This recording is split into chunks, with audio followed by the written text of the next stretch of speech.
because we finally sacrificed enough to the computer gods. Welcome to Guy Aitchison's Reinventing the Tattoo Community.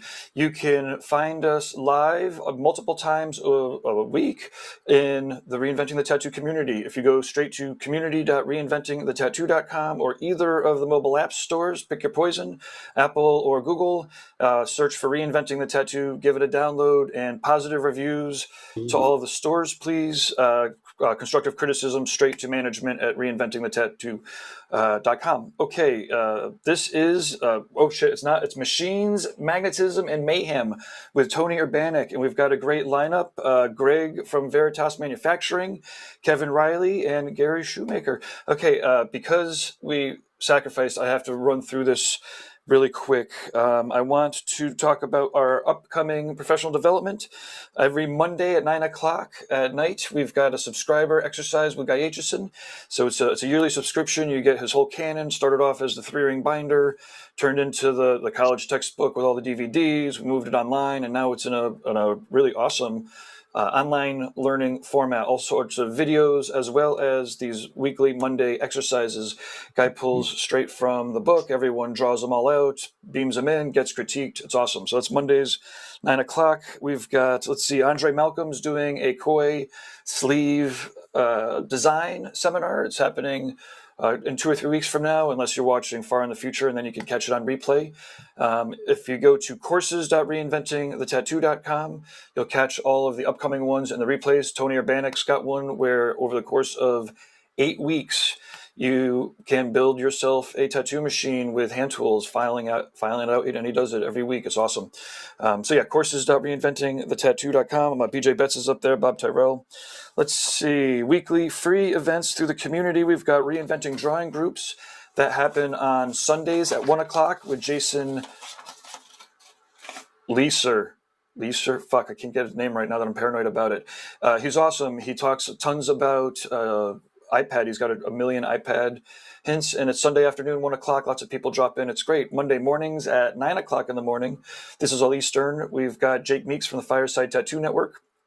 He's got a great YouTube channel and podcast also, and everyone's doing their Monday morning bright and early homework. He's an hour early. We have people from the West Coast join us, as well as people from England or the UK and Europe. They have it in the afternoon. Anyways, those are drawing groups where people are encouraged, artists are encouraged to beam in and show their cameras on their artwork while they draw and stuff. Tattoo Collecting Podcast happens every Thursdays at 9 o'clock noon, and Jordan Ruckus and Fawn Baker interview tattoo collectors. These are people that are dedicated to getting great bodysuits of tattoos and large-scale tattoos, or lots of collecting of tattoos. Let's see, we've got tent talks in the library that happen. So all of these live shows are in the library. Recently, we had a tent talk, Robert Scholl, in one of the Milton Zeiss tents, and he interviewed Penny, Crazy Philadelphia Eddie's wife, and it was an amazing hour of stories. So you should check out the library and all those amazing replays. It's out of control. Let's see, we've got real-world events we'll talk about real quick. October 3rd to the 6th, Paradise BYOB at Jiminy Peak. Bring your own brushes, brains, booze, bud, berries if you're a vegan, beats if you're a musician. I don't know. We're all going to go there and share. We don't really want that many people to show up, so feel free to beam in. There's 100 rooms that you can rent. We'll have probably seminars where there'll be some tickets, maybe a party on Sunday night. But again, we're still kind of coming out of the pandemic. Who knows what we're doing? November 12th to the 14th, we're headed over to the Brussels Tattoo Convention.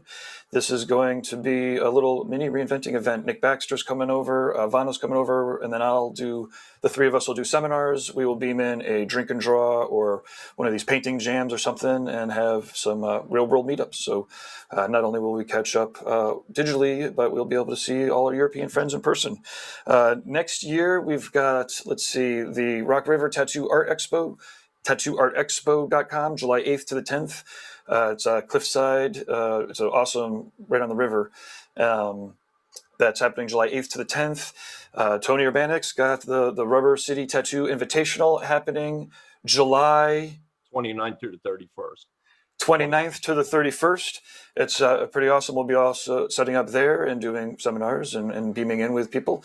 So yeah, and then let's see, we've got the Hell Cities are happening next year. Paradise is happening. Full On Paradise show's happening next October in the end. Okay, sponsors.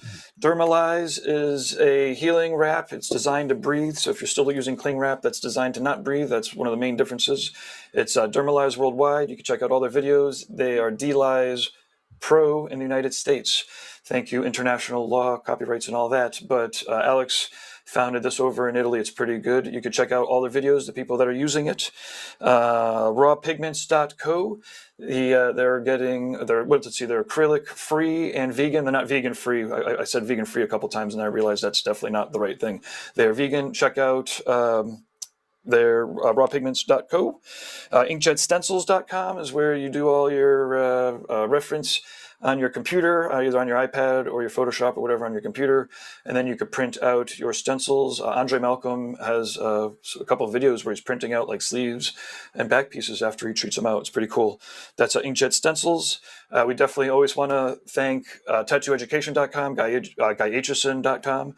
Guy is the brainchild behind all of this. He puts tons of effort into making sure that people get together and share, inspire each other, do better tattoos and whatnot. And then lastly, Tattoo Now. I'm doing technology for tattooers. I actually have a little bit more time coming up now that reinventing is on the new platforms and starting to hum along a little bit.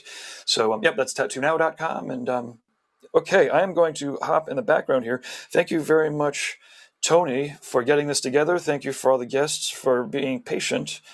And oh, I'm doing this in the wrong order here. Sorry, everybody. Gallery. Okay, here we go. As I beam into the background, if you can let us know where you're beaming in from in the chat rooms, let us know how it's working. If you have any questions, if I don't know, maybe if you have any tattoo machines that you want to run for these guys, we could zoom in at the end and see if that works, or who the hell knows. Anyways, I'm going to be in the background. Thanks again, everyone. Cheers. Good morning, everybody. Welcome back to Machines, Magnetism, and Mayhem. Today, we decided to mix it up a little bit, bring a couple extra guests on to have more of a group discussion, but mainly we're going to be focusing on the work of Kevin Riley from West Philly. I've seen Kev's work on Instagram a lot. We met briefly once years back, but I've been intrigued by his work lately, and I figured this would be a great platform to showcase what he's doing. Had many conversations with Greg D about Kevin, and nothing but good things. So I was interested in picking his brain, seeing his work, seeing his workshop, talking about his life, his day-to-day operations, his mayhem, his magnetism, his art, everything. So yeah, with that, we'll get rolling on this. We got Greg DiGiacinto, we got Kevin Riley, and we got Gary Dangpilt Schumacher. Gary, you're out in Cali now, right? Yes, sir. Cool. Greg, you're in Jersey, Atlantic City area, correct? Atlantic City. And Kev, West Philly.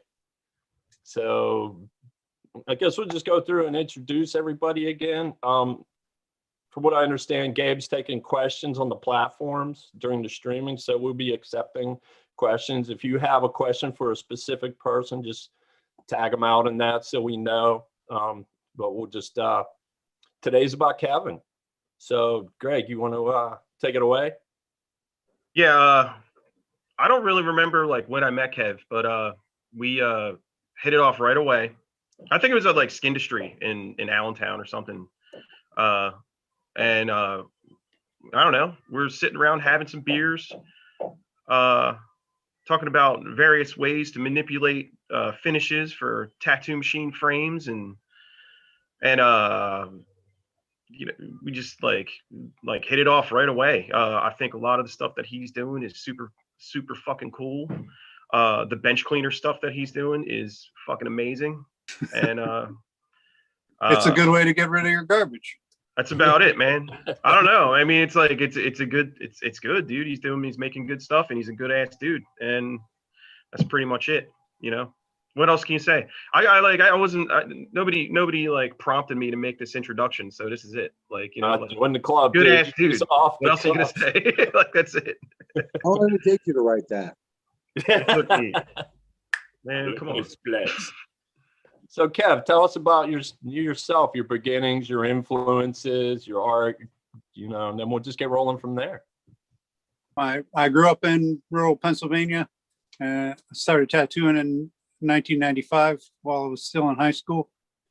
And I moved to Philadelphia in 96 and started tattooing while I was still a teenager professionally. So I've been tattooing a little over 25 years now. And I started making machines in 99. And, it's been a slow arc. Machines were a fun hobby. And now I spend 4 days a week, most weeks, working on machines.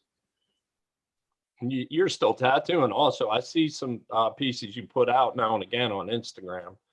I tattoo 2 days a week currently.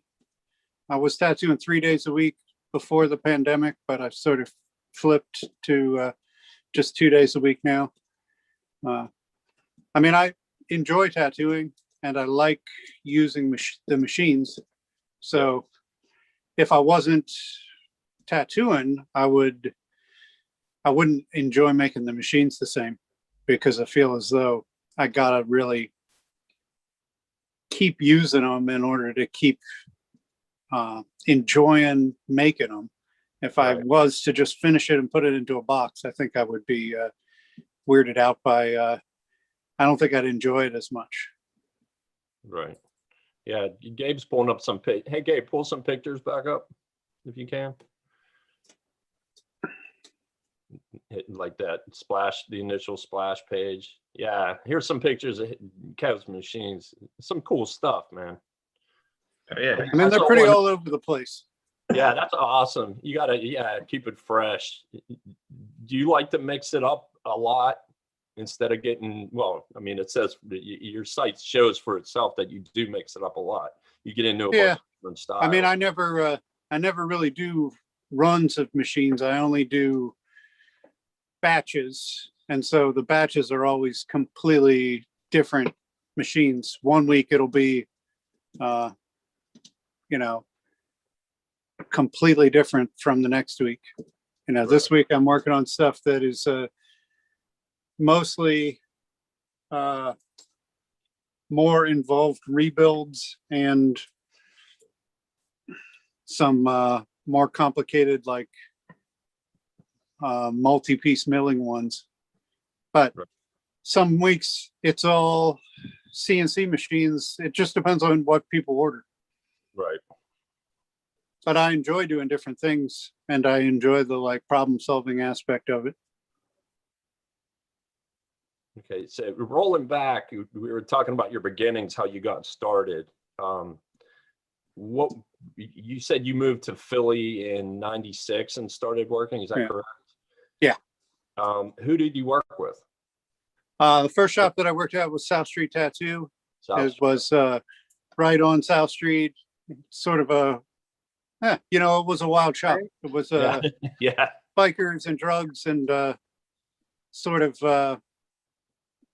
was a good place to learn, because you saw a lot of things. Yeah. I got my first tattoo at South Street Tattoo from Frank at like 2:30 in the morning when I was like 17. I got my name in case I forgot how to spell it. But it was like 2:30 in the morning from Frank, which I'm sure you know who Frank is if you worked at South Street Tattoo, right? And that place was seedy. Yeah, Frank was great.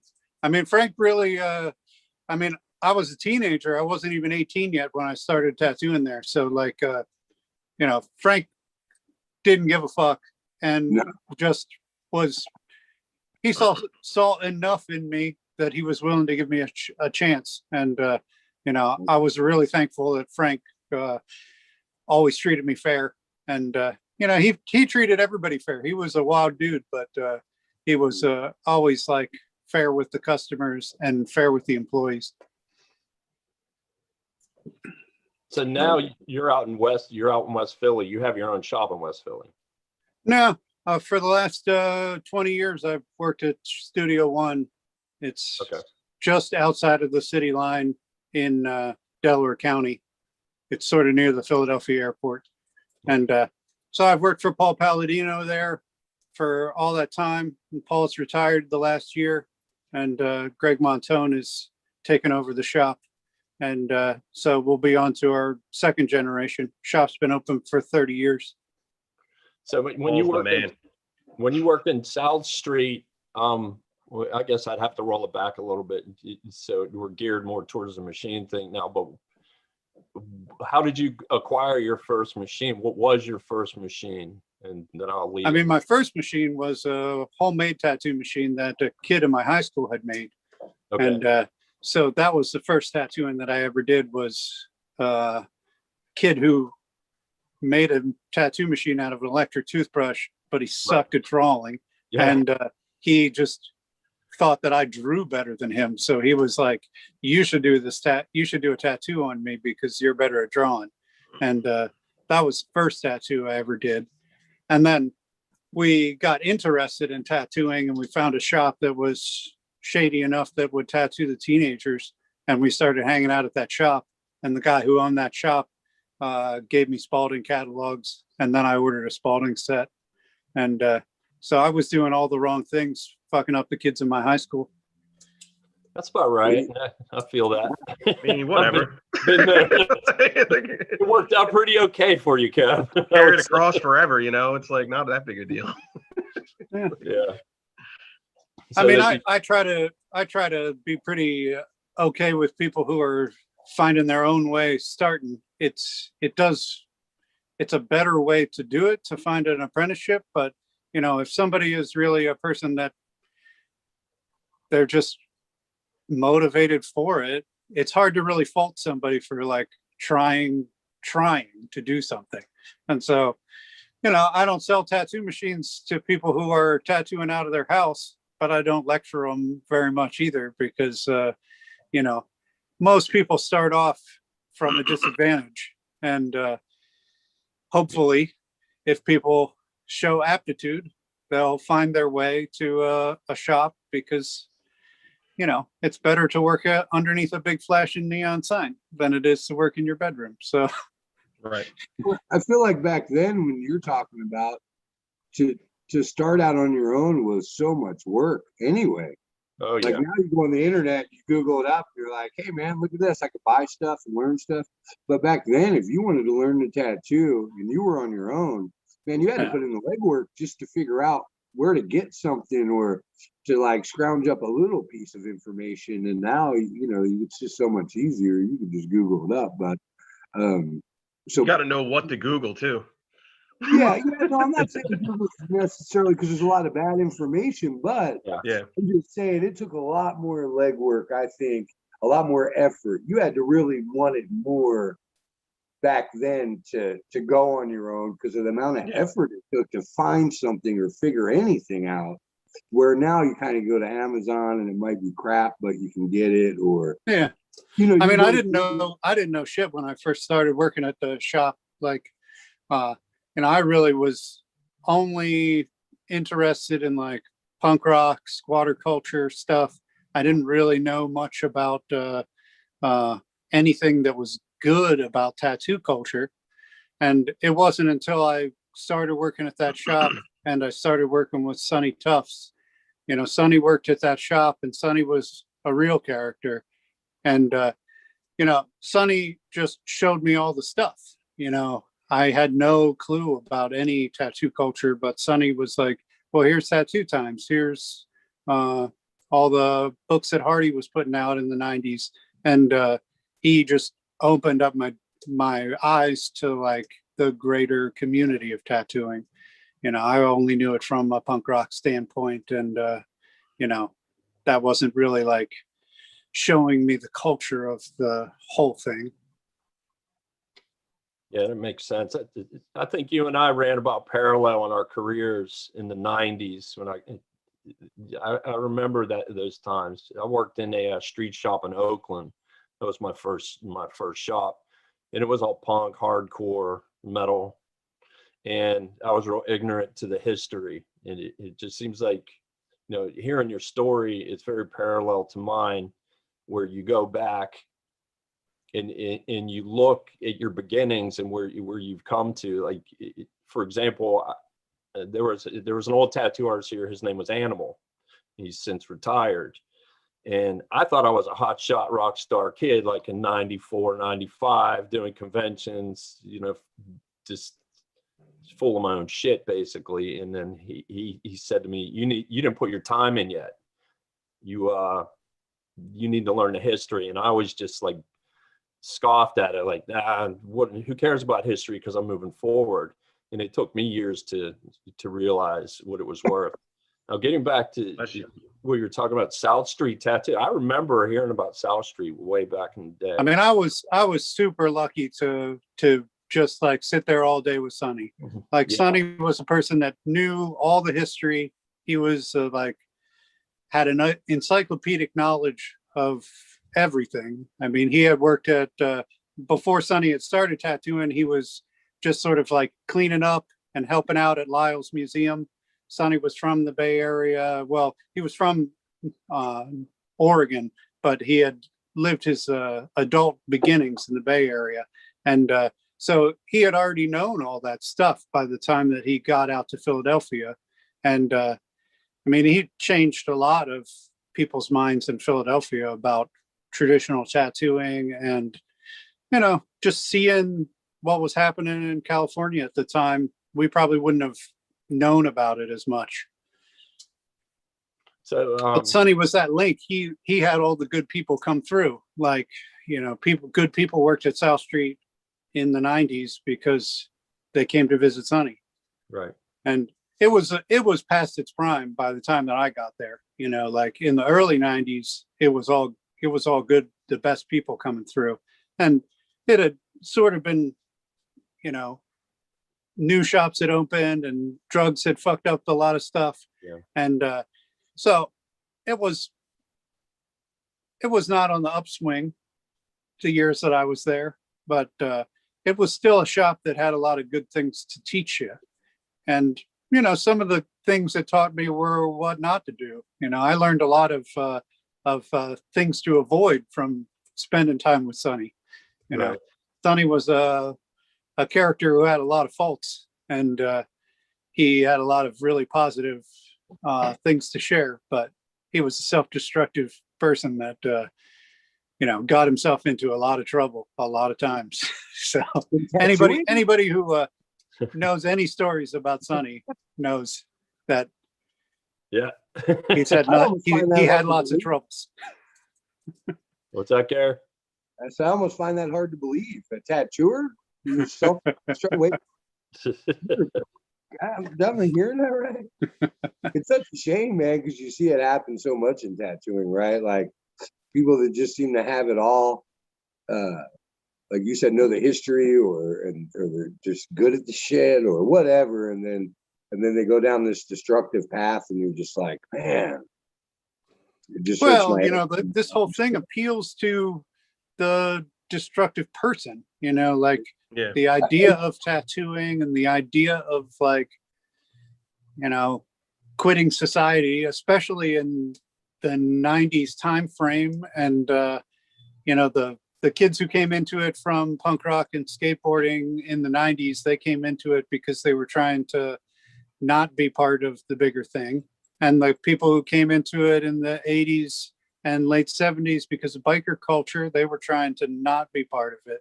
And so, you know, it's made people who are trying to stay out of it. You know, today there's quite a few people who are like better adjusted because it's not, you're not as much of an outlier for doing it. It's a legal hustle. Yeah. Like, you know, you don't have to sell rocks. Yeah. You can just do tattoos and like come up, you know, like if you came out of my neighborhood, that's what you did. Like, you know what I mean? You sold drugs. It was definitely integrated into the rougher subcultures for sure. You know what I mean? Like, you know, it's, if you're an outsider, like tattooing is perfect, but now it's like the other way.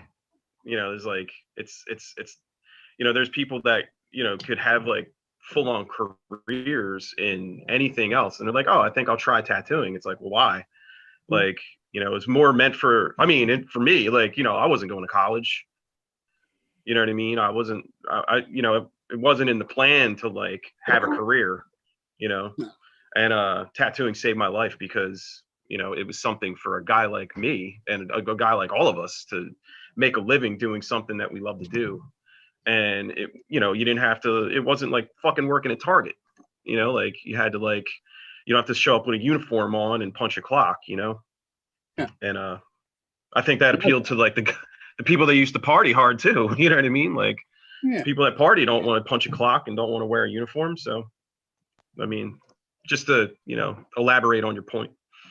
Yeah. No, I mean, definitely right, 100%. That's definitely, and I mean, punk rock brought me to tattooing. I mean, 92, Southern California. I spent most of my youth on the streets. I had a bad relationship with my mom. My dad was never home. He was a truck driver. Some punk rock skinhead kids I knew worked at Tattoo Land, which was right next to my house, basically, on the main street of the neighborhood I lived in. But so punk rock brought me to Tattoo Land, right? And here these guys listen to good music all day and draw pictures of skulls on people and stuff. Like, this is fucking cool. Fucking soul. Yeah, and I was learning That's the it. tattoo before I even realized I was learning the tattoo, because I was hanging out there because it was punk rock, not because I thought I was going to be a tattooer originally. You know, it was just friends worked there and it was punk rock, and then they'd be busy, so I'd start doing stuff, and then it'd be more stuff, and then let me show you how to do this, and then one day it clicked, like, oh fuck, man, you're learning to do this, you better pay attention. You know, but it's there, and I wasn't really an artist, you know what I mean? Like I drew my name on walls, like Orange County Skins, Paymon, you know, that was my art. So punk rock brought me to tattooing. Tattooing brought me to art, you know. Yeah. So I have a question for everybody. That being said by Gary. No, I'm showing Gary's work right now. Okay. Sorry, I've been trying to do this for a little bit. Let's work on this for a couple minutes and then we can move on. Sorry.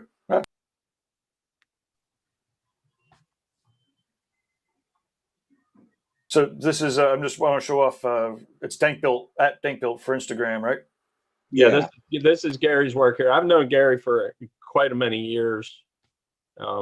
He was living over where York, PA, Gary. Well, I had a shop in York for a little while, in Oxford, that little area of PA for a little while. Yeah. Now you're out in Cali. Yeah, I'm back in California, man. It's too, you know, I love the East Coast, man, but it's just too cold and rainy, and like I live in the middle of the desert. Yeah, it's rainy today here. Yeah. Is it raining over there, Kev? In Philly? it is. I grew up pretty close to York, you know, so that's where I came from. Yeah, well, But I couldn't wait to get out. I'm from right where you work, really, Collingdale. That area of Delaware County is where I was born, but we moved to California when I was like a little kid, 9 or something. So I was born there, grew up here, but and my dad was a truck driver. So when I would like be fighting with my mom or getting in trouble, sometimes I would go with him and he would dump me at my grandparents for a little while till things cooled out at home. So I kind of grew up both places. It's kind of weird, back and forth. But so yeah, I know that shop where you work. I mean, right, my grandparents lived right up the road from that in Collingdale. Yeah. So, I drive through Collingdale on my way to the shop every time. So getting back to you, Kev, your first machine. How did you become inspired to start creating your own machines? And like, what was that like for you in the beginning? Well, because through working at South Street Tattoo, I met Sailor Cam Cook from, you know, he's mostly in Washington, Tacoma area, but Cam worked at Erno's with Sonny, and he would come visit Sonny. And so Cam came out, and Cam was building handmade tattoo machines, and it was the first time I ever seen anything like that. Like, you know, Cam's stuff is pretty distinctive. Cam learned to build machines from Paul Rogers, and as soon as I saw him, I was just like, well, that's fucking cool. Like, how do I do that? And the first, like, I had a set of Spaldings and I had a set of Nationals, and then I met Cam, and then I just started buying machines from Cam, and I just thought it was so awesome that he was making them. It didn't even dawn on me that you could make them. So how many years into your career was that, roughly? Well, I mean, when I first saw Sailor Cam's machines, it was 96 or 97 when I was working at South Street Tattoo. And then summer of 99, I left Philadelphia for the summer and I went and worked at a shop in Ocean City, Maryland. This guy, Toby Noldy, that was friends with the folks at South Street Tattoo. He had a daughter with a piercer there, and he would come up and hang out. And he had gotten tattooed. Sonny did his first tattoo, and he was from Jersey. So he would come and hang out, and he had like a really busy shop that was doing, you know, more expensive, bigger, multicolor tourist tattoos right off the beach down there. And so every summer he needed like extra people. And, you know, I was just 2 years into tattooing professionally, and I hadn't had a lot of opportunity to do like more involved, bigger tattoos. And he was like, you come work with me for the summer and you'll tattoo all day and you'll do bigger involved tattoos. And so I went down there, but I had nothing to do.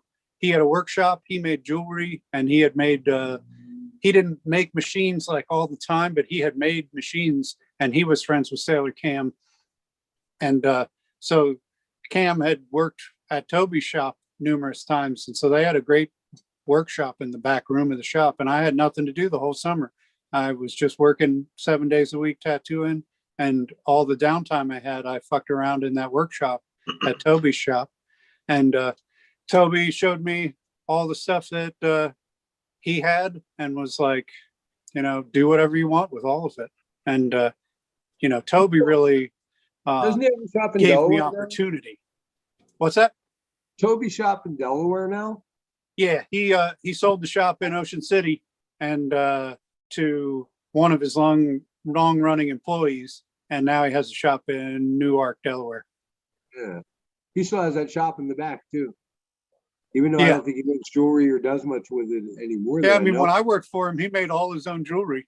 Like, I mean, he made all of the fucking barbells, threaded everything, custom crazy stuff. I mean, he was the first person I ever saw that understood that sort of stuff. Like, I mean, I'm sure that in the 80s, the first wave people who were doing piercing were doing that. But I mean, he was making every single captive bead ring that went in his shop. Like, Wow. it was amazing to see. Like, and you know, I don't think that there aren't people doing that anymore because stuff got so cheap. But Yeah.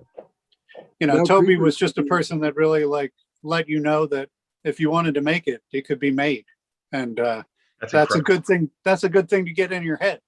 Yeah, Yeah. that's awesome. Like, yeah, I wish I had that. Yeah, Like, so I at think the a end lot of of that- people would wish they had that. That's End fucking of that awesome. summer, I had made 4 complete tattoo machines, and I was just like, all right, well, as soon as I get back to Philadelphia, I'm going and buying tools and starting to set it up. And I just never stopped. Yeah, it's awesome. And you never will. The buying tools I mean- thing never ends, right? I mean, as soon as I think I got my shop licked, I'm like, yeah, I'm liking this. And then like a week later, I'm like on the internet, look, I could buy that. Like, it's Yeah. either tooling, machines, tooling, machines. I'm trying to make it safer now because like 20 years of breathing and fucked up stuff Yeah. is not really that good for you. I feel like I've already done a lot of damage to myself from being around it.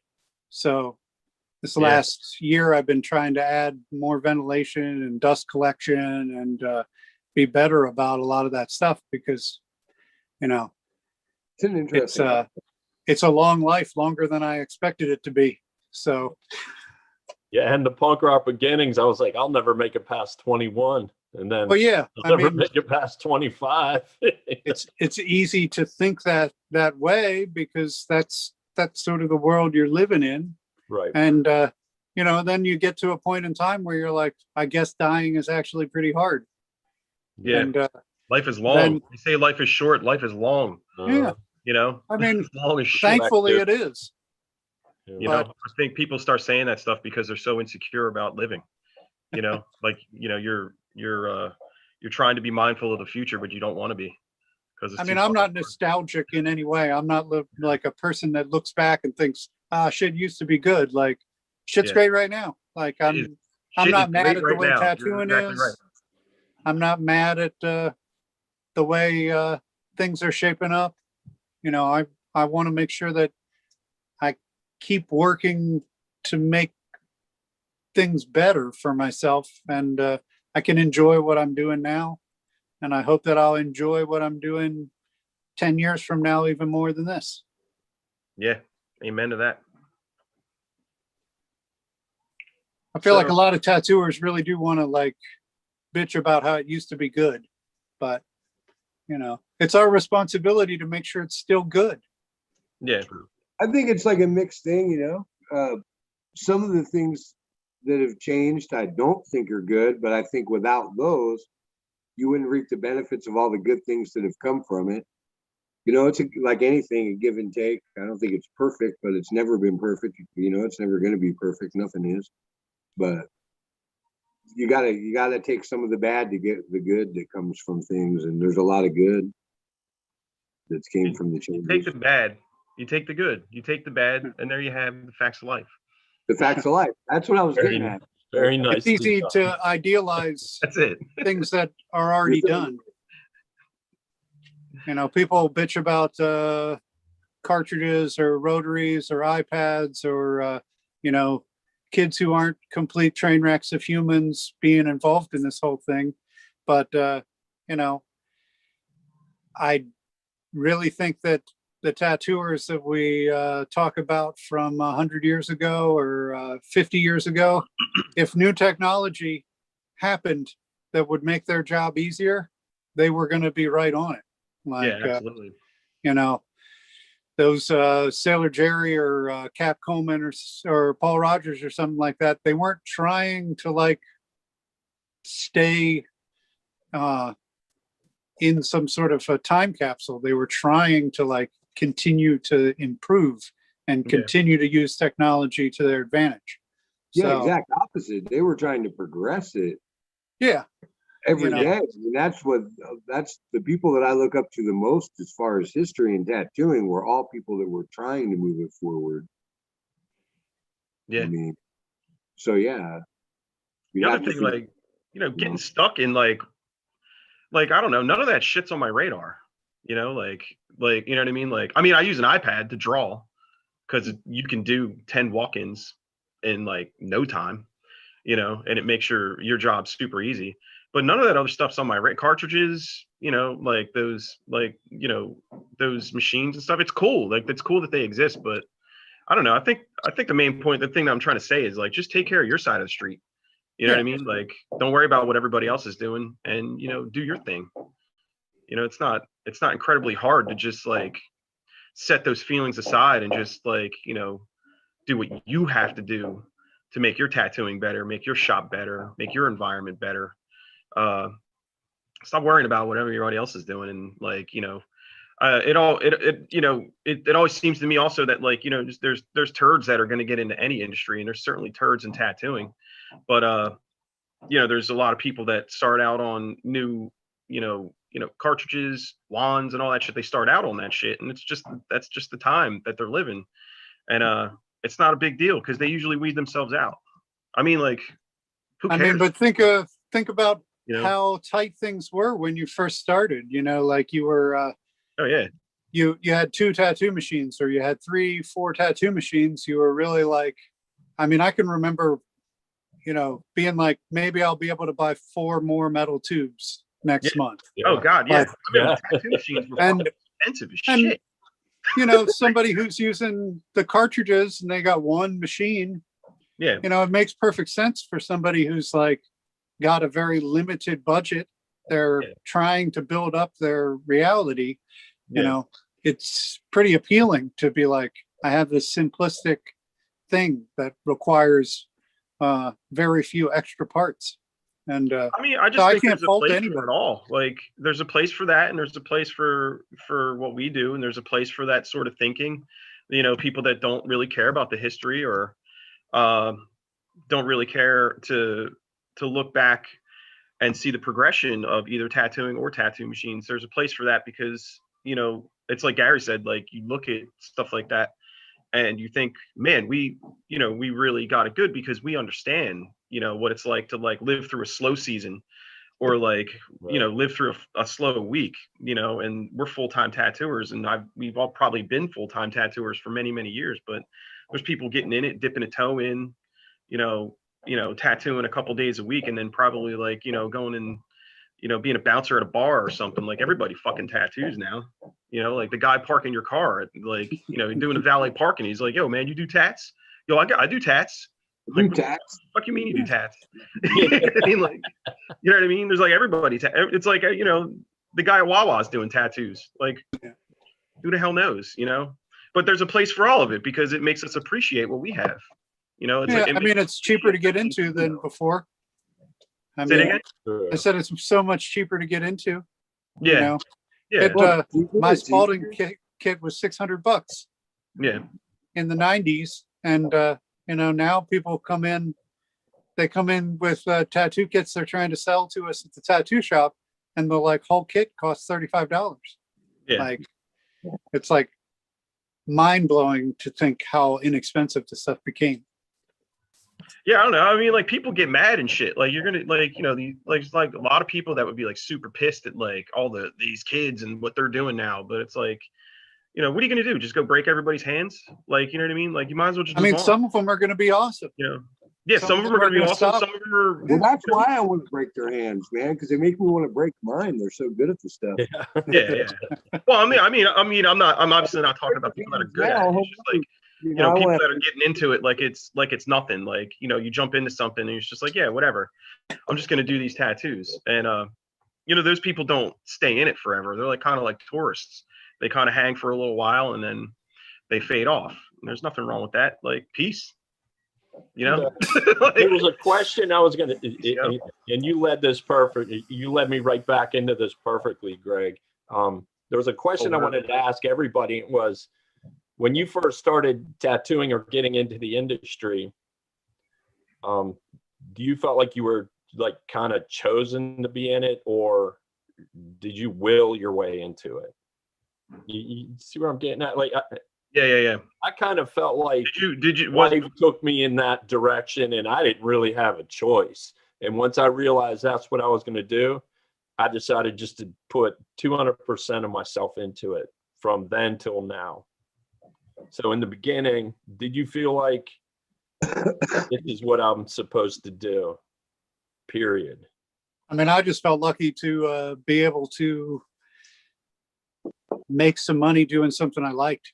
Like, I mean, it was lucky that I had many of the things. I mean, I was really lucky that some kid in my high school said, tattoo me with this homemade tattoo machine, you know, and I was lucky that Frank at South Street Tattoo gave me a shot. But, you know, you just got to, I mean, I wanted to do it. I wanted it. But, you know, all along the way, I benefited from a lot of other people helping me. Right. Yeah, it was, I mean, pure punk rock brought me to tattooing. And, you know, I was lucky. I lived right behind Tattoo Land in the 90s. I mean, how lucky can you be but to fall in the lap of Tattoo Land in the 90s and the people that work there? And extremely lucky. Yeah, right. Super lucky. Those are my heroes. And Creeper, who ran Tattoo Land for Jack in the 90s, you know, I'm blessed that he took a liking to me, and he not only let me hang out there like I owned the place, but taught me so much. And then so pure luck, man. Tattooing just, there's Creeper. Tattooing just found me, you know, like I stumbled upon it. Yeah, you actually look good there. It just, right? I'm not very photogenic, but that one's not bad. So it was pure, it was kind of luck, you know, like punk rock, like tattooing to hang out. It was just fun, and it was punk rock, and it just kind of hugged me, embraced me, and pulled me in. And then there was no leaving. Then there was no leaving, right? Like, now what? I'm here. Now what do I do? I'm here. I'm not going anywhere. he loved me, and I fell right in love back. And Yeah, Creeper was a good dude. I actually hung out with him at, where were we? At the New York convention in like 91. He tattooed my ex-girlfriend at the time, and he was with Mr. Max, who worked with Guy in Chicago back in the day. And he turned me on to Mickey Sharp stuff. I don't know if you guys ever heard of a Mickey Sharp's pause aligner. It's a very rare machine. It wasn't offered in the catalog. It was a frameless. And he was tattooing with one, and he was doing all fine line work with it. And that was the big thing from Tattoo Land back in the day. And we were all intrigued by that. And he turned me on to that machine. And did you guys ever order from Mickey Sharp's back in the day? It was like a process, man. It was a process. You had to write them a letter, you go to the bank, get a bank check, transfer the money from American money to pounds, send that, and then you waited like 2 months for your machine. This was like 91, 92. I got this machine, and it was just like Christmas. I'm sorry, I'm getting off track here. This is about Kevin, but you took me somewhere. But Mickey Sharp's in the 90s was really the thing that was the first good machines that most people had. Yeah. you got dial and a micro dial, right? Yeah. I mean, how many tattooers from that era didn't own a dial or a micro dial at some point anyway? Well, they were hard to get, man. Like, you had to do work to get that stuff. And most people, like, you wanted it now. Like me, I want it now. I want it today. I want it here. So there's like, Don't order from me. yeah, yeah, don't order from me either. Hey, before we get into the next question, I want to read off some of the comments from the chat room here. Okay, so let's see. We've got XJoeBX says, "Yo, Kev." MC Custom says, "Good morning, guys." Oh, exclamation point. Good morning, guys. Morning. MC Customs again. Always such killer stuff, man. Love your work. Metamorphosis Machine says, "Good morning." Beaming in from Denver, Colorado. Nice. MC Customs is beaming in from Toronto, Canada. We've got people plugging each other's IG handles inside of the chat room here a little bit. Okay, let's see. We got a question here. Metamorphosis Machines asks, Kevin Riley, when did you build your first rotary tattoo machine? They are really nice, by the way, 100%, 100%, and then a dart arrow that goes right into the center of the target. I mean, I guess I've been fucking with the rotaries as long as people have been talking about them the last 10 years. But I have a CNC one that is the main one that I do now. And, you know, that one is CNC cut so that it's precise and easy to put together. I was making the one-off ones here and there for, you know, probably since 2008 or so, but you know, I don't make a lot of rotaries because I just have stayed busy enough with coils. I have a slider rotary that I have all of the drawings for that I keep telling myself, oh, this year I'm going to do it. But I did prototypes of it a couple of years ago, but I just have never gotten around to doing it. And I've stayed busy enough that I haven't had the downtime. Cool. Okay, so let's see here. XJoeBX says, I'm pretty sure I have the first rotary from Kevin, 2012, I believe. Not a direct drive, kind of an A-bar and back spring. Yeah, Joe actually did find a motor, because that was one of the original problems with trying to make them, was that I had no idea how to even like talk about a motor. And so Joe found through some sort of I don't remember which thing there was a message board on. You know, it may have been Reed Street or Tattoodles or one of the things that people were using at that time. And he found somebody who was talking about they had found a motor that they liked. And so Joe ordered a couple of those motors. And I said, well, if you find the motor, I'll build the frame for it.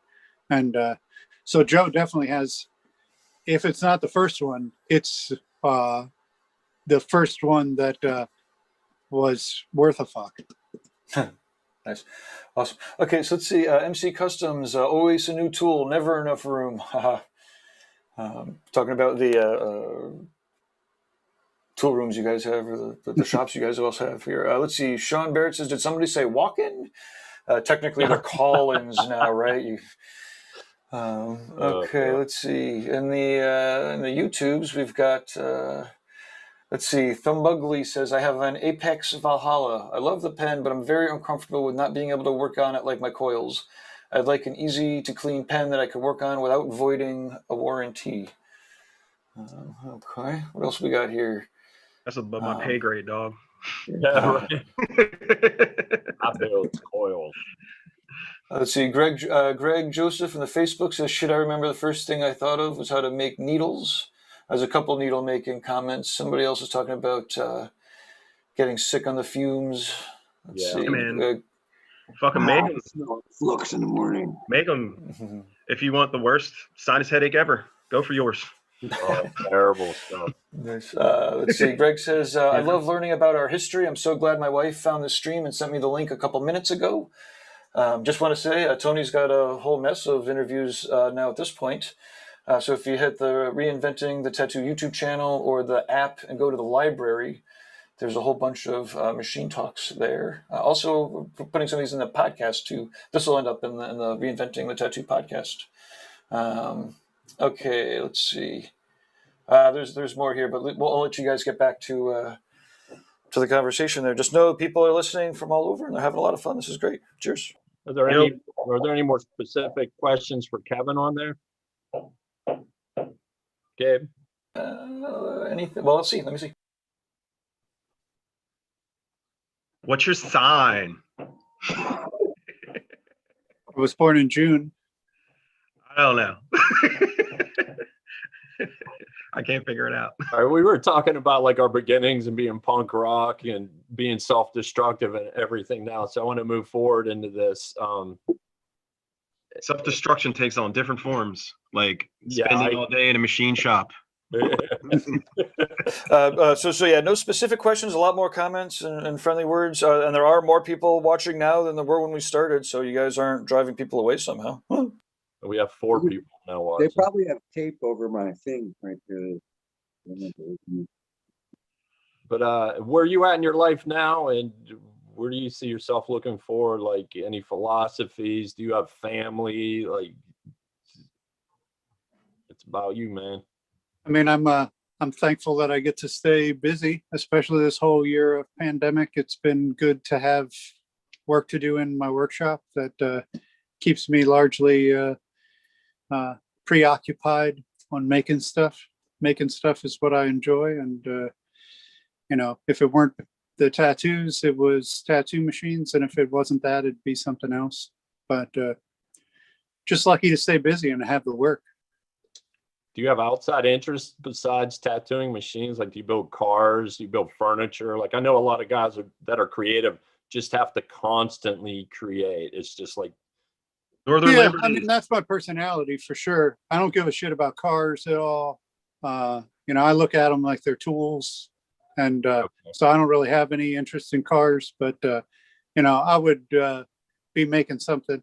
I play music, and so if I wasn't making tattoo machines, I'd probably be making some sort of effects pedals or guitars or something like that.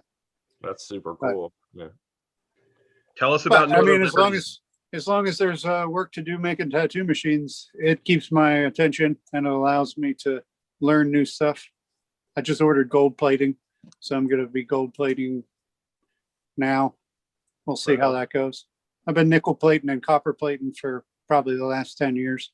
So I figure people keep asking about gold. Some blang. Yeah, it isn't my aesthetic, but if people are interested in it, I hate to leave the house. So if I don't like to send things out. So if people want it, I want to do it. Make some more of these. I got a couple of orders for them.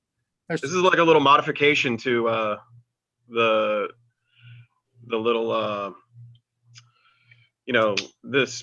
the spring punch thing that Kevin put out a while ago. I was like too proud to use this thing Like you gave me one, and I was just like, man, fuck that. I'll just make my own shit. And then I got tired of fucking springs up. And I, Well, I I mean, you found had it, a and I was method. though. like, and I found it. I made little modifications to it and stuff, you know, whatever. And dude, like, I'll never put this thing down. I'll never make another spring a different way. It's like shit rips. I mean, I And these I are just these are assumed bents, everybody right? had it. Like, what it was the first time I ever realized that that was even an interesting idea was Rich T that owns Bickney. He was in town for a convention in Philadelphia, and he asked if he could come hang out the day after and look at the workshop and maybe make a machine. And he came by, and we were just like going to build a machine that day so he could sort of see my process. And when we got to that, making springs, I pulled that thing out and I was using it, and he was just like, "What the fuck is that?" And I was like, "Oh, it's just a Smart is thing what it that is." I made to make Yeah. the back springs a little bit easier for me." And he just reacted to it in a way that I guess I was surprised by, because I just feel like, you know, in my head, and I know you're the same way, Greg, like in my head, if you got to do something more than twice, you probably got to make a fixture to make it easier. And Yeah, I mean, so I think we can all relate to making fixtures, Yeah. especially if you're, you know, making something more than once.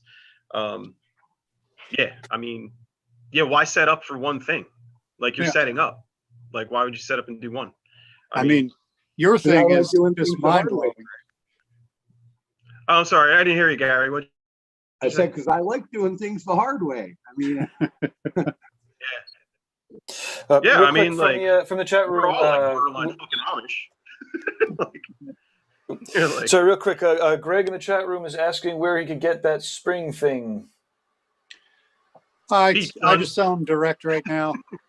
I that's another thing that I think I'm gonna have a CNC version of that'll be like more of a retail ready thing. But right now, if people want them, I have them on the web store. You just order them and I stick them on the list, and I make them in a couple of weeks when they come up on the list. So there's two I on got the one list right here right for now. $5,000. I think yours is nickel plated. I don't do that anymore. It takes too long. I want a gold plated one since you're going that direction. Well, Yeah, So that's right off the website. Is that what you said? yeah, on the web store, there's a, it's the first one there. Yeah, so, you know, if somebody was looking for that spring repeater, it's just an attachment for a Worth brand punch.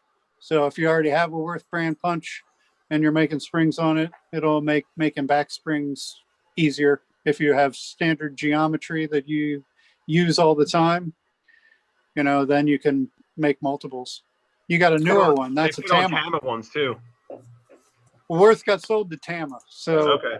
all the new ones are Tama now. Yeah. Awesome. And then the other question he had was, do you prefer capacitors 33 or 47? I only use 47s unless it's like a 50-50 or something, but I don't ever use smaller ones. I feel like I just get heat from them. Yeah, I use 47s on all my machines. I sort of think that as throw got longer, the capacitors, the faster capacitors, the 22s and the 33s became more complicated.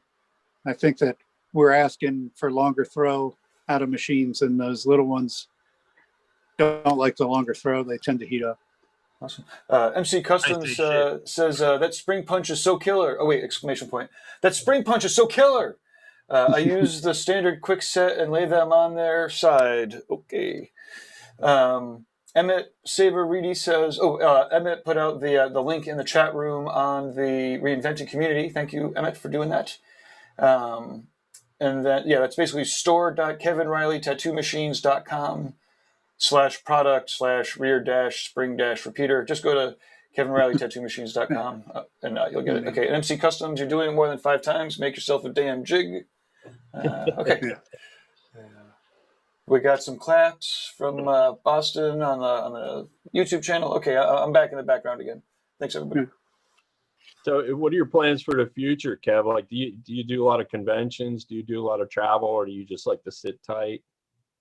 I mean, I like to do conventions, 4 or 6 a year, if I can. This last year, no conventions, but I look forward to getting out and traveling a little bit more. I've been working on a book, and so I've been working on a book on Cliff Raven, and so I plan on doing some travel in the next month in order to, go scan and photograph more Cliff Raven items to put in this book. So that's the most likely reason I'm going to travel in the next few months. There's a couple of people that I wouldn't mind going and see, have to do with that.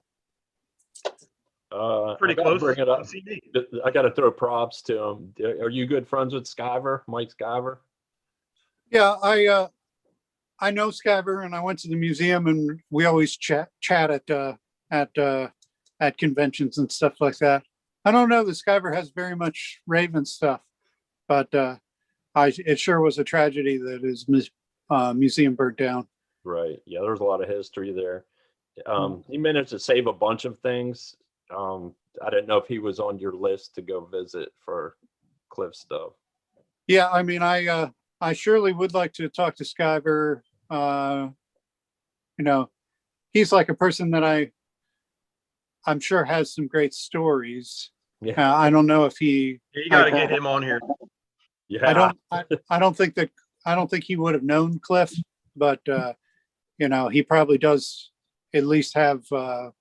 He's probably had a couple of machines through. I know I'd recently talked to somebody who said that they had a machine that Cliff had given to Zeke Owen that was a gift from Cliff to Zeke that then got sold to Skyver. But I was told that one was heavily damaged or destroyed in the fire. So the book is just specifically about Cliff Raven and the history and. Yeah, I mean, it all sort of started. I mean, it really all started at South Street Tattoo. When I worked there, Sonny had the Cliff Raven sheets that Precision Dennis Dwyer's supply company would sell, and I just thought those sheets were really cool. They were sort of weird in a way that was they were traditional, but they were also sort of weird. And I don't know, they almost got into like some of the qualities of like Dave Lum's stuff or something. They were not completely traditional, but they looked back at that. And then Like the beginning of New school. yeah, and sort of. I just liked Like the pre-new Flash. school? And then a couple of years ago, Dennis was really starting to like really downsize and entertain retiring. And I had the opportunity to get some of the original sheets that Dennis had gotten from Cliff. And then I just thought, what am I going to do with them? I loved the art, and I thought, oh, I'll just make some copies of them, and maybe I'll let the copies get out there. And then I thought, oh, I'll make a little zine to go along with it with some cards and some photos. And now it's like 2 years later, and at this point, I probably have 150 pages of art and Shit. photographs, and I am likely to end up being well into the 200 or 300 pages of it. So we'll see. It just keeps growing. Every couple of weeks, I'll talk to somebody else, and they'll be like, "Oh, who's got a bunch of photos?" Or they have a couple of sheets, and it just keeps going. So at this point, I feel like I've talked to, 50 different people who have some stuff, and we'll see where it goes. Hopefully within the next 2 years. I thought it would be done this year, but every time I think it's done, somebody says, "Oh, just wait another month. My friend's got 10 awesome pictures," or my friend will write this essay, or I'll get another thing. And, so it'll be what it is when it is. Right. But it's been fun. I like learning. So what kind of projects are you working on now besides the book, machine wise? I mean, machines, I try to start Monday morning a batch of 8 machines and finish them Thursday evening. Okay. So each week I'm doing another batch, and I'm midway through this week's batch. As soon as we finish with this, I'll do all my turn screws for the 10 machines that I'm doing this week. Then I'll do my powder coat finishes and wind my coils by the end of the evening, because I like to start Thursday morning doing my coil wraps and then do tuning and springs in the afternoon. So I keep a pretty tight schedule. I try to stay on it and work my full hours. I try to be in the workshop and stick to my goals for my batch. Each batch, I try to make sure that at the end of Tuesday, I'm at where I should be on Tuesday. Awesome. There's a question. Any chance you can show off some of your favorite tools? I don't know if your phone, if you're on your phone, or if your camera is movable, but it looks like you got some cool stuff there. Hello. I mean, the workshop is got all the usual suspects. I mean, the thing that I show the most to people that I think is funny is the Bergmaster.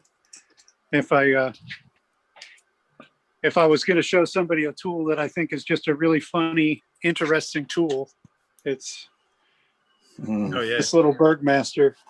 The Awesome. Bergmaster is a turret drill press. Thing's amazing. Yo, yeah. The time saver there, boy. So Yeah, Let me that's get one. cool. the Bergmaster is super cool.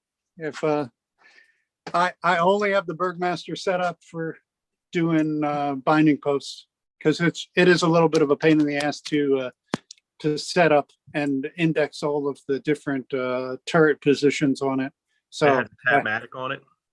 it has a tapping head so that I Yeah. can, so I just have it set up for drilling and cross tapping binding Yeah. posts. And I have a V block in my clamp so that I just drop the binding post in, and then in one rotation of the head, it'll Yeah. drill and tap. It's so funny that like there's like that is just like one little tiny little thing. It's one hole, it's drilled, and it's tapped, and you have that thing to do that, just to do that process. Just one little tiny little thing. That is what is fucking amazing about building tattoo machines, and what people don't really see behind the curtain is like there's this one little teeny tiny thing, and it takes like up all of the space with this one tool. Like, that's the shit I live for. I mean, People don't really they don't understand like how much work goes into like making stuff. And the way you do it, people really, if somebody's surprised by the work that goes into what I do, their mind will fucking blow completely out of their head the way you do it. yeah, It really is like you're making every single part, and you're making every single part in a mathematically intelligent way that you're able to repeat them all. Even when I make a one-off that's really complex that I'm like milling from complete scratch, I'm still doing most of it by like eyeball and scribe line. And you're like working completely through the entire process of how to make that side plate that everybody else would just laser. But you're making 40 of that side plate, and every single step and every single rotary table turn. It's like, it's really the type of thing that like people who don't understand even the beginning of tattoo machines can't even wrap their head around how you do it. Yeah, that's all well and good. Thank you for that. I know that you're humble about your I'll tell you right now, but whose fault it was? It was fucking Gary's fault. He came up to me, he's like, "Oh, your tattoos don't got no, they ain't got no soul." I was like, "I'll show you, motherfucker." What'd you call him? That's why I brought him on here. I was really influenced by Gary, because Gary would, he's not afraid to like call people out on like bullshit, and I thought that was cool. Although, like, I could care less what people do. I think, like, you know, if you make tattoo machines, you make them, whatever, however you make them, that's cool. But Gary was always instrumental in kind of like, you know, like every time he posts something about somebody, you know, laser cutting or doing stuff CNC, I felt like he was looking right into my soul, and I was like, man, fuck this guy. Yeah. You know, what? you know. So I'm gonna try to Don't make these motherfuckers the fucking absolute hardest way ever. get it So that was it. misunderstood, though, Greg. I mean, my problem was never with someone making CNC stuff. The thing that always irritates me and eats at me is people who are assembling mass-produced parts or CNC machines and promoting and selling them as handmade at a handmade price. Right. That's really what I was always bothered by. Like, man, which is one of the things I respect a lot about Kevin, because he does a mix of everything, right? But everything I see him do, he posts up and he says, "This is what it is." So of course, yeah. he's not misrepresenting anything he does. If it's handmade, he's saying, "Look, I handmade this." If it's a modified part, he's saying, "Hey, I modified this." If he's using a CNC part, he says, "Hey, it's a CNC part from so and so." Right. And the honesty, and you know what you're paying for, and you know what you're buying. But I think a lot of guys, to fill their ego in their pocket, there was especially a stint, where people were putting out so much mass-produced stuff, production-style stuff, but telling everybody they handmade it. And that shit would just eat my soul, because I'm like, motherfucker, I spent hours and hours making scrap to learn how to make that and make it look like it was made by a machine. Yeah. And you went and bought something made from a machine and were like, "Look, I made this." No, you didn't. Yeah. So, I mean, that's really what I thought you were just talking straight to me. That's why I was just like, you know what, man? Fuck this shit. Well, Get in the your middle. machines had I'm no gonna show mojo, you. and now they do. You So know. that's cool, right? Wait, Well, say it again. I said your machines had no mojo, and now they look at how much mojo they have now. Yeah, they got mad mojo, son. Mad mojo, son. I mean, honestly, to me, it's like I'm not real focused on like what other people are doing. I think when I see some stuff and it's cool, it's really cool. You know, I think like if you're making a tattoo machine and the fucker goes, and you know the moment of truth comes when you got to put the clip cord on and it works or it don't work, like that's fucking amazing. Make them shits. You know, like who cares? But yeah, like one of the end goals for me was to like really be doing what I'm doing now. You know, I started out, I just had a laptop, and I kind of had a will to learn how to write stuff in CAD. And I found out a place to get stuff lasered, and I just worked with that. I worked with what I had. I didn't have a place to work, really. I didn't have a workshop or anything. And but the end result of that is like, you know, you're like relying on other people to make your stuff, and that's fine if that's what you're doing. But I think I really wanted to be self-contained, and to me, like I mean, it sucks. Like you make, like, I don't want to make like 50 of the things, but if I make 10, that's cool. Because if I use 3, that's cool. And if I ever want to use them again, I have a couple left over, you know. But it is a lot of work, and it does take away from a lot of things. But if you don't do anything, I don't party, I don't go anywhere. I hang with my wife, my kid, people at the shop, and you know, and I make tattoo machines. It's like not that big of a deal if you don't have anything else in life going on. Like it takes up all the time, you know. And that's pretty much it. And like I said, I have Tony to thank for that. I have Gary to thank for that, and I certainly have Kevin to thank for that too, because you know, looking at all of the work that you guys do is certainly inspiring, and it makes me want to push towards doing something better. I'm sure we all get that vibe from each other. So I'm very thankful to be here and talking to such you know, talented machine builders and being able to chime in with my fucking bullshit. So you're a tough act to follow, Greg. That's for sure, man. Your refining skills are just absolutely amazing. Even if I wanted to put all my energy into being like you, it just I couldn't do it. Well, that makes me very, very happy to hear that. Thank you. And I think that's what makes us unique as machine builders, is we have our own individual styles and techniques and ways of doing things, and we have a common bond where we can share all that information without necessarily copying on each other's styles or stepping on each other's toes, whether that makes a difference or not. But I think that's what makes us such a great group. is that we could share that information, but still retain that individualistic style in our work. Like I know. Oh yeah, like like being influenced by Gary, being influenced by you, and influenced by Kevin. Like you could probably look at my work in the last like 7-8 years and pick apart little things that I've taken from each one of you, or like lifted a little. I mean, like if you're gonna fucking steal, like steal from the best. Like, you know what I mean?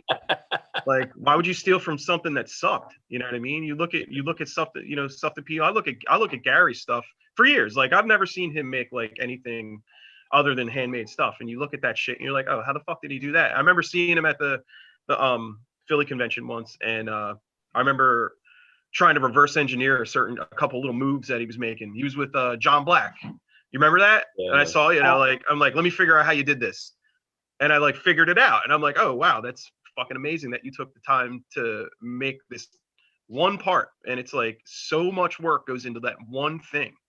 And people just look at it like, you look at it like, oh, how many likes did it get? Oh, it got like got like 200 likes. Like, oh, it must be okay if it only got 200 likes.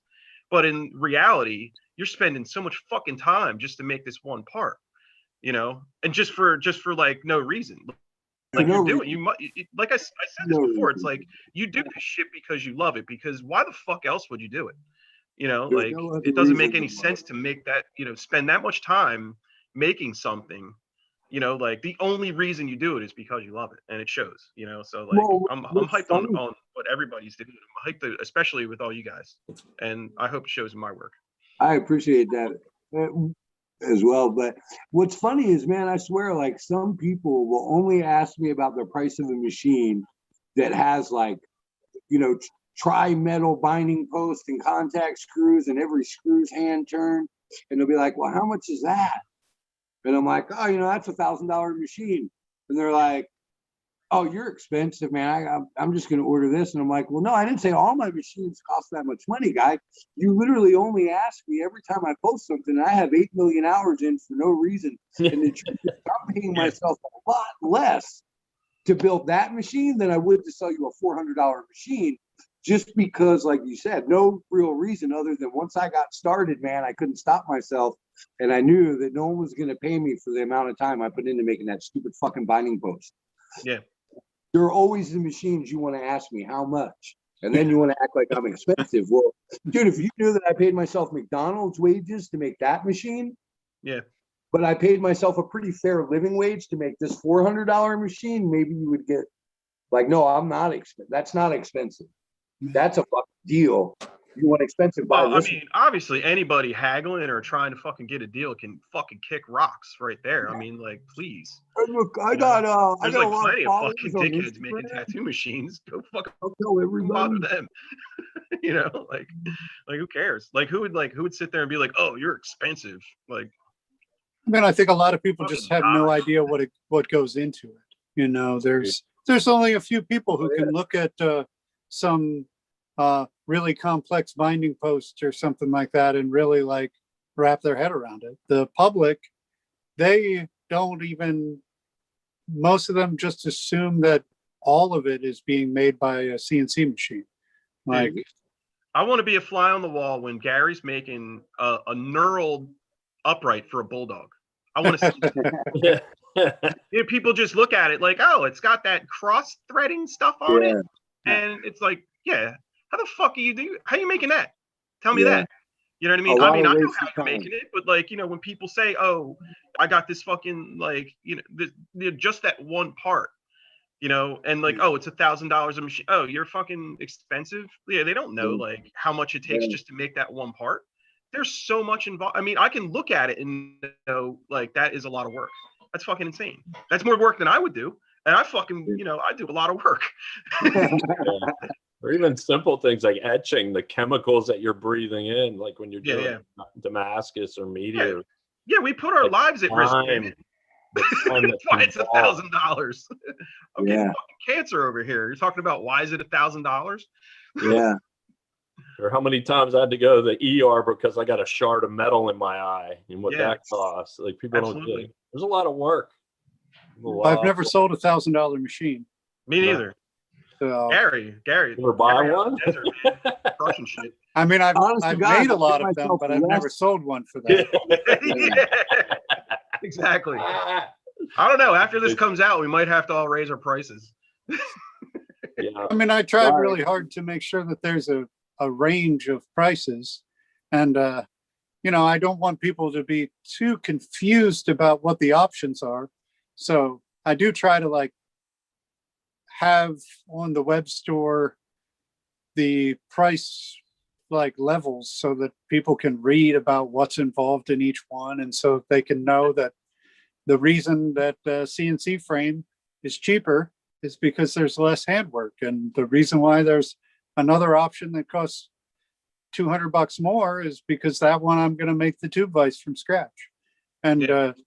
you know, I feel like we have to train our customers to be better buyers the same way as we need to, you know, spend the time with our tattoo customers to make them understand what is cool about that design or why making it a certain way or a certain size or using a certain color scheme is better for them. So, you know, I want to help educate them so that they're better consumers. If they're going to buy it from me, I want them to make it as easy on me as possible. Yeah. Man. Well, and Understood. I tell people, like, man, I can build you a $400 machine, or I could build you diamonds and gold. Like, if someone's just being kind of real, like, open about, well, I just want a machine, and they're not being specific, I'm like, well, if you don't tell me specifically or show me a picture or something from me you've seen, or so I know what you want, then I can't give you a price. Like, you got to tell me what you want, or give me a budget. Just let me know what you want. But if you want diamonds and gold, I'll give you diamonds and gold. But it's not going to run any better. The Yeah. quality put into how it runs is going to be the same whether you spend $400 with me or, you know, $1,000 with me, because you're paying for time and materials. So if you're trying to spoil yourself, maybe it's your 5th anniversary tattooing or 10th or this or that, and you want something fancy for that, spend the money and do it, man. Spoil yourself, but don't expect it to run better than a $400 machine for me, because the quality isn't what at that point of how it runs. I'm not giving you less quality for $400 on how it You runs. can't, you Just can't more make it- shims. You can't make it, you know, So just be more run. shims on the $400 one. Yeah. Yeah.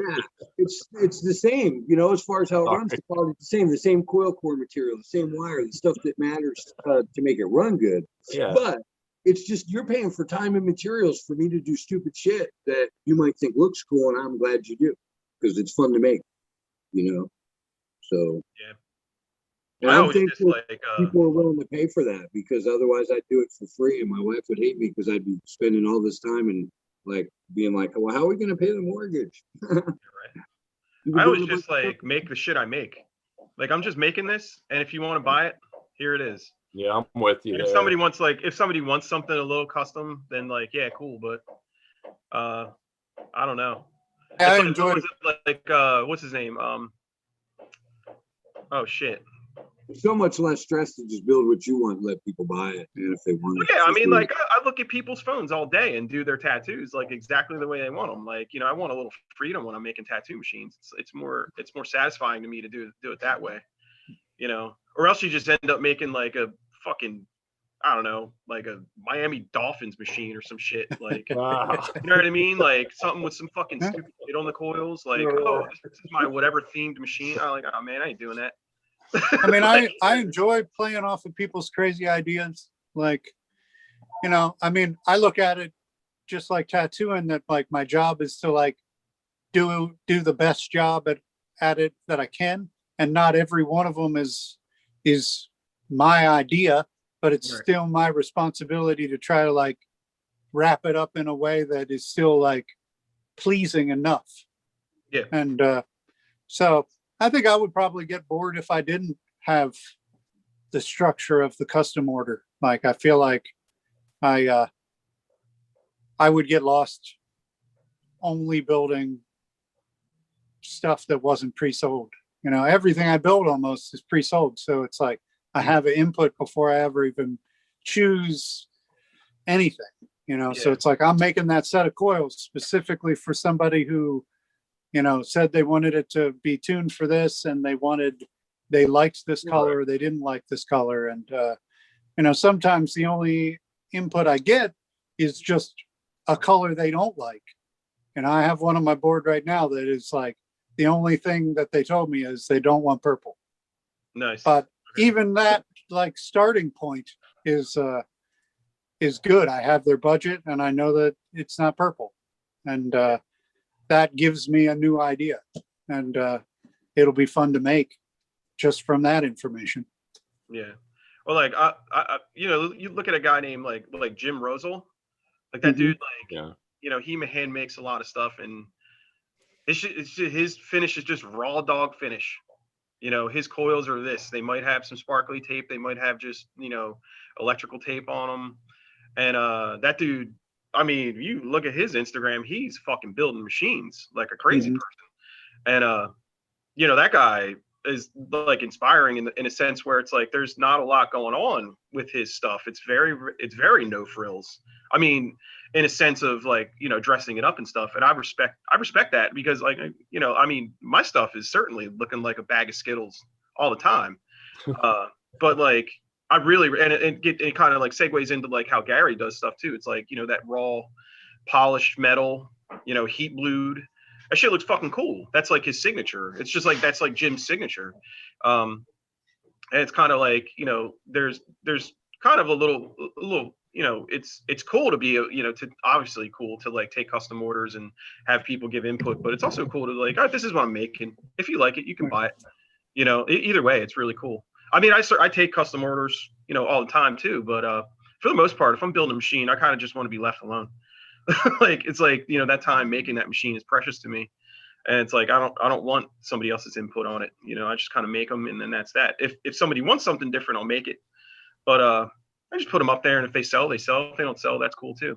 But I really like, I mean, I love the way you make machines, Kev, and, you know, certainly like, you know, the way Gary does it, and it's very no frills. It's like, it looks like a tool, you know, it looks like, you know, like, you know, people, you know, customize their Honda Civics, they customize their Glocks and stuff, make them look all these different colors, you know, but at the end of the day, it's just got to get from point A to point B. So I think there's room in either way you do it, you know. Certainly, you know, the way you do it is fucking awesome. But like, I respect guys that just like, you know, they're just making their shit and that's that. And if you like it, you like it. If you don't like it, kick rocks, you know. So there's like, you know, I kind of like both ways. Yeah, I agree. Nothing else. A to B. I mean, you said it, A to B. If you could tattoo with a stick and you want that stick to have your name initialed in it, then so be it. That's cool. That's what personalizes your tool for you. Yeah. Yeah, there was a crazy time where a lot of people were pushing the envelope on customs. Yeah. And oh yeah, like fucking Aaron Kane. Oh, like bing. Like, Jesus Christ. Well, that guy's a we fucking talked animal. about that the other day, right?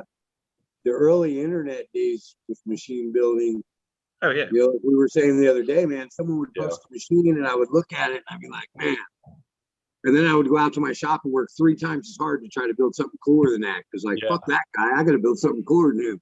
And then I'd post something up and you could tell that, you know, that inspired someone else to do the same thing. Be like, oh, fuck Gary, I'm going to build something cooler than him. And dude, there was so much drive. Yeah. Like, man, and I still do this, but back then, man, I couldn't go anywhere without seeing tattoo machines. Like I'm walking through a hardware store, I'm like, that's a tattoo machine. You know, I'm walking down the street and see a piece of fucking metal on the ground. That's a tattoo machine. Like, and I still do that to some level, but back then, man, I literally couldn't do anything without looking for something that I could turn into a tattoo machine, man, and that would be cooler than whatever you posted last night. You know, park benches are good for uprights. Like if you look at the side of a park bench, like it's like a perfect upright. Like it's a good shape for an upright anyway. I think you learn that stuff. You looking at like objects outside of tattooing or outside, like some kind of architecture is like an inspiration for you know, a tattoo machine. And I mean, I did that growing up skateboarding. You look at something and you're like, oh, I could skate that. Oh, I could backlift that. I could tailslide that. You know, it's kind of like the same kind of deal. You know, you look at, you know, architecture, things in nature, and kind of like, you know, draw those parallels to like, you know, how your way of thinking for, you know, how you choose lines in a tattoo machine frame or something like that. You can certainly find, I mean, it's a damn sight better than just like going and like seeing like what's the coolest fucking frame. Like we're gonna make a Brooklyn Blackie now because like 10 fucking million people are making it, you know, like this is like a couple years ago, or like, you know, a J frame, everybody's making J frames. Like, you know, think outside of like your environment a little bit, you know, to find some inspiration. Unless someone asks me for a specific like older style frame, I only build the ones. I mean, if I'm just building them to build them or building them for a convention, or there's like the ones that I like, you know, like I'm a bulldog fan, whether it's an Earl bulldog or just a traditional bulldog. I love bulldogs. I'm gonna build them. Percy Waters stuff I've always just thought was super classy. So the side wheeler, man, I'll do. Like I love to build polished sides. I just think they're classy. But otherwise, like unless someone will ask me, "Oh, Bruce, build me a Blackie or build me a," then I'll build them. But when it comes to classic stuff, I stick to stuff that, you know, it's stuff that influences me that I look at and I dig it. But otherwise, I want to build everything just crazy or one-off. Or yeah, I think Kevin personifies that. Like, you know, like I'm gonna build everything. Like you literally, he has fucking everything on his page. There's like every frame style, new and old.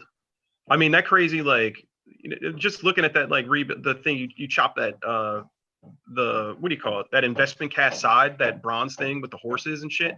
Like that's fucking insane. Like it's insane. Who's doing that shit? I mean, You know who's doing that shit? You are. that thing was a very weird order, but Fucking amazing though. Like, you know, like, I have no idea who made the original frame. Nobody could ever tell me. Like the guy that was Darren Rosa from New York sent that frame to me, and he said he bought it 15 years ago. What's that?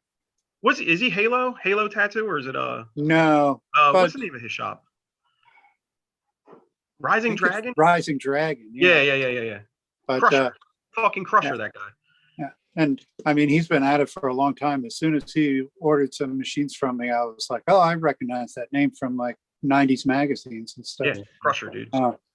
But you know, he has no idea who made the frame. He said he bought it at a convention 15 years ago, and it didn't have a yoke. It was a bronze frame that didn't even have a yoke. So like, did it come with an oven mitt? whoever put it together, put it together. Oh, you don't got a yoke, but they were more interested in the look. But Kaplan's come with oven mitts. For sure. I did a Kaplan last week too. I love that Kaplan frame. Yeah, you know, that's the first one I've ever owned was a I think I commented on that. That was the first machine I ever had when I started. Yeah. If you remill them, they make a great shader if you remill those things. Yeah. What'd you say, Gary? As long as you don't mind tattooing with wearing welding gloves. Yeah. Welding gloves, yeah. Probably better than an oven mitt. Yeah. But you put new coils on them, they run great.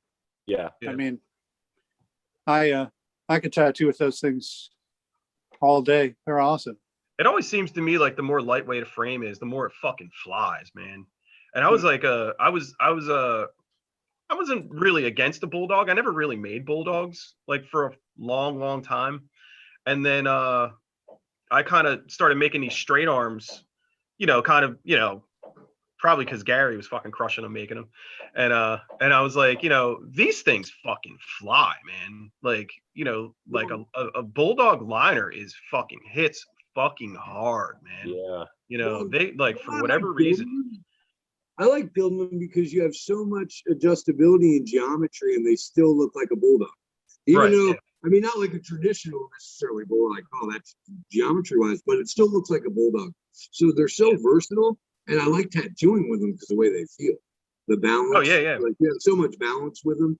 So I wasn't real down with bulldogs for like a long time, and I started making them, and I was like, wow, man, these are.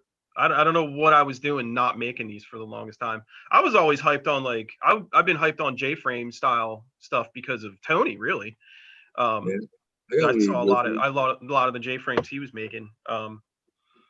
But yeah, I don't really know. Like when I sit down and start like kind of assessing what I'm gonna do as far as like making a tattoo machine, I'll sit on the laptop and just kind of draw and draw and draw until I get something that resembles something, but is not specifically something like a Jonesy, but like not specifically a textbook Bill Jones side or a J frame side or something like that.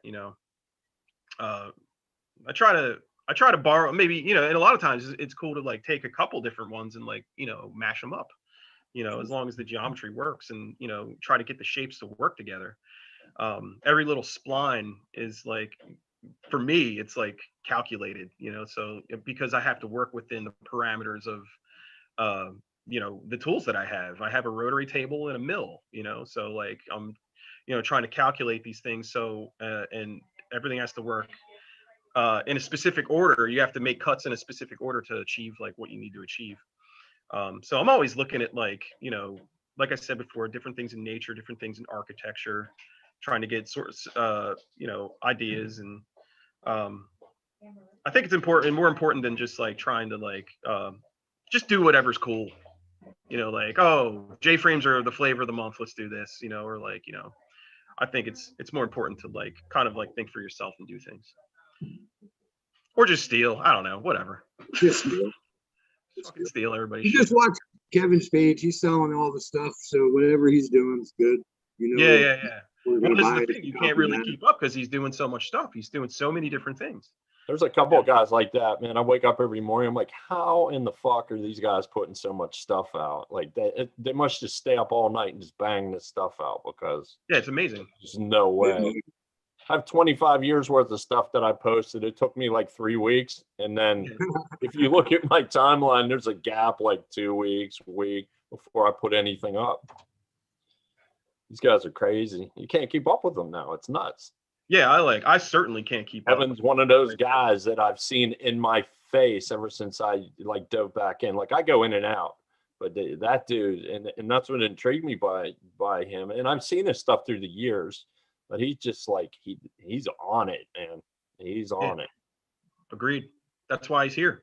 Yeah. I feel like it becomes a Ponzi scheme at some point. Like if you get orders but you don't stay on it. Yeah. We all know one or two people who have gotten to the point where like they're taking money in 1 year and they're not making the machine until the next year or something like that. And it becomes a pretty slippery slope if you don't stay on it. If you're taking the orders, you really got to stay on it, or you're going to get out of hand. I've been there. I'm guilty of that myself, where I've Is that a taken 3 personal orders attack, and it's Kevin? taken me months or years to get to it. And I don't work that way anymore because I know myself. Because life gets in the way sometimes with me, being as busy as I am. So I know for myself, that can turn into a pretty severe snowball effect, Kev. Quick, yeah. Quick. So I mean, I try to make sure that I'm staying on it. If there's still orders, I feel like I got to go do my work week, and because I just keep seeing that there's other orders, and if it gets too far out, then I don't know what to do, and I'll put a pause on it or something. Yeah. Well, that's not a bad thing. That's for sure. I'm glad you're super busy, man. No, and if you're not careful, like you said, when you let it get backed up, man, you start getting overwhelmed. Then you don't even know what to do. Like, how do I get out of this? You can dig a hole quick. At least I do. If it gets too far backed up, man, I start getting overwhelmed. Where like I get so ADD on where to start. And it's like, well, dude, really, you just go to your list like you always do and start with the top one and work your ass off and get caught up. But mentally, I'm not, even though it is that simple, really, I feel like ADD on it. Like I want to do them all to be done and caught up. Instead of, doing the smart thing and just start at the top of the list and work your way down, man. I start getting, once I get overwhelmed, I get frazzled. So I mean, Gabe, every once in a while, there's one that really derails me. That'll be the order that is just going to take 4 days to make that frame, and you know, there'll be something like that I'll take the order knowing that that I'm going to lose my ass on it, and I'm going to like spend an entire week working on one machine. And most of the time, those are some frame that I'm interested in, or a person that has really done good things for me or something, and I know that I'm just going to take a bath on it. I did a set of Don Nolan sort of inspired machines the beginning of the year or the end of last year, and those ones, I made the frames completely from scratch, and they were 4 different pieces of material that got screwed together, and every single thing about it just took way longer than it needed to. And then before I knew it, I'd spent almost 2 whole weeks on a pair of machines. Yeah, it happens. I mean, Yeah. But you don't do that. I mean, like I understand what you're saying. You're like, you're gonna take a bath on it, but it's like, if you didn't want to do it, you wouldn't do it. Yeah. Like, I it's mean, not always sometimes about I getting just say paid, no. I mean, there were people who saw those machines and were like, "Oh, I want one," and I was like, "Well, Yeah. I mean, the price would have to be really high." Yeah, And most of the time that ends the conversation by I don't even have to give a price. I just say, well, just imagine if you tattooed one customer for an entire week, what would you have to charge them? right.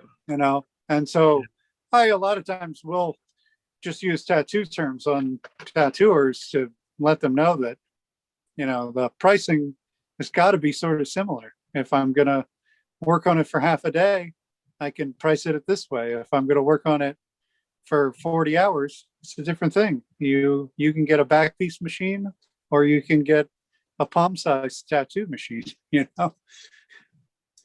Yeah. Makes sense. I can't Yep. I can't think of how many times I've responded to somebody's email with how much does a sleeve cost? Because people will just like send the email that says, how much are machines? And it's like, we need to start at some reference point. But I mean, I try to not be a dick about it. Yeah. Yeah, and you figure they would know better. Yeah. I mean, Right? but everybody has to start the conversation from where they're at. And some of these people they've never ordered a machine. They've only ever bought a machine that was ready to go. So they already don't know how to have the conversation. So I do feel like I need to be helpful with them, because I can remember trying to get tattooed by somebody I thought knew what they were doing, or trying to buy a machine early in my career, and being overwhelmed or being confused. Right. And so I try to remember that there are well-meaning people who just don't know how to talk about it yet. I still don't know how to talk about getting a haircut. Every time I go get a fucking haircut, like, I got no idea how to fucking tell them what to get. I feel like it's such an asshole every time I do it, because I'm like, I don't know. Yeah, I see my boy Razor Rick. Son will hook you up. You got a person. Shout out to Razor Rick. That's my guy. Why I wear a hat. I wear a hat. I just wear a toupee. How are we looking on time, Gabe? You still there? I am still here. I'm hungry. It's my lunchtime. Yeah, Actually, we're on I an hour gotta and a bounce. half. I gotta bounce my appointments here. Yeah, it's appointments. Yeah, maybe if everyone wants to give us the closing questions, and but also their contact info. But Tony, I'll let you set it up so that it's your show. It's not mine. Thanks, Gabe. Thanks, Guy. Kevin, we got to get you back on here, man. There's a lot more to talk about. This is just the beginning. So I would hope, if possible, if you want to pop in next month, do it again. That would be awesome. We're going to talk with actually Gary Dangpilt next month. We're going to put the focus on him and put him in the hot seat and talk about where he's been in his career. Greg is going to be here co-hosting every show from now on, hopefully. And Again, if you have any questions for any of the builders, please reach out. My email is tonyurbanek@comcast.net. I'm on Instagram at @TUrbanicMachines, at Tony Urbanek. I'm all over the website for Reinventing the Tattoo. And if you guys want to go down the line and read off your contact info, that would be great. But thanks everybody for tuning in. And go ahead, Greg, you want to? My contact info for Instagram's Veritas MFG. Hit me on there if you want a machine. Bullshit about tattoos. Usually it's what people do anyway. I'm down here, Mr. Blue Sky Tattoos, my shop near Atlantic City, in South Jersey. That's about it. Want a machine? Hit me up. Want to get tattooed? Hit me up. Thank you to Gary and Kevin and for coming on the show. We really appreciate it. And thank you also to Tony. It's my fucking big dog right there. That guy fucking helped me out so much in my career, and I'm very thankful to him. Also to Gabe and Lauren and Guy for letting us use their website as a platform to talk about the things that we're talking about. I think, there's not really any outlet for, tattoo machine builders to get together and talk shit. And I really appreciate that happening because, like, I'm over here just going fucking nuts in my shed. Like nobody knows what the fuck I'm talking about. I start talking about tattoo machines to people and their eyes just glaze over. But it's good to be in good company with other maniacs like me. And I appreciate that. And I love you guys. Thank you. I appreciate the opportunity to be on it. Kevin Riley Tattoos on Instagram, or just Google the stuff. It's a modern age. I feel like if you can't find somebody, you can find them. But just Google it. Google it. Thank you, Kev. Google it. Gare. Mr. Shims himself. Mr. Shims. Mr. Shims. Dank Build at anything, and you can find me Instagram, Dank Build, Facebook, Gary Dank Build, Google Dank Build, and unless you have questions about if it's done yet, if you have questions about if it's done yet, then it's Veritas Manufacturing. You can email him to find out if Veritas. An order for me. Yeah, that's how you pronounce it, you ding dong. Yeah, well, Veritas. Veritas. Major. That's Spanish. But send it to him Yo. if you're waiting for a machine from me and you want to know if it's done yet. All other emails I take, those ones you can send to Greg. Yo. He's up, Shims down, dog. You want to know about a hacksaw? Hit me up. You want to know about real machines? Hit these guys up. Shit. All right. Thank you guys for letting me crash the party. I appreciate that. I love you guys. Yeah. Even you. Awesome. Well, hey, thanks. This was pretty amazing. Love me the most, motherfucker. Shut up. Thank you, guys. You guys are all awesome. I appreciate all of you. Awesome. Now's the time to wave and smile so that you have the cheesy YouTube